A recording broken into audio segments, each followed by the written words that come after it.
మనకు వైద్యం రావద్దు, మనకు విద్య రావద్దు, మనం ఆరోగ్యంగా ఉండద్దు, మనం తినద్దు, మనం కట్టుకోవద్దు, మనకు భూమి ఉండద్దు.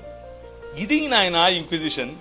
బయటోడు ఎవడో ఎక్కడో పుట్టొచ్చి వాడు ఇక్కడ కుష్ఠరోగై చచ్చిపోతున్నాడంటే వాడిని కౌగిలించుకుని వాడిని చేతిలో ఎత్తుకుని ఇంటికి తీసుకుపోయి వాడికి ఇంత ముద్ద అన్నం పెట్టి సరేరా నా దగ్గరుండరా నాయన అని చెప్పి వాడికి ఒక చిన్న ఇల్లు ఇస్తే నువ్వు మా ఊర్లో కుష్ఠరోగిని బాగా చేస్తావా అని చెప్పి మామూలుగా జై బజరంగబలి అని వచ్చి వాళ్ళ ఇద్దరు చిన్నపిల్లలను వాడిని ఆయనను తీసుకుని పోయి ఒక కారులో పెట్టి కాల్ చేశారు చూసారా, అది ఇంక్విజిషన్.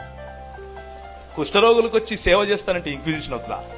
బుద్ధుండద్దు ఆలోచించడానికి. ఏమంటారమ్మా? కుష్ఠరోగులకు వచ్చి హత్తుకొని వాళ్ళని ఇంటికి తీసుకెళ్లి వైద్యం చేస్తే అది ఇంక్విజిషన్ అవుతుందా?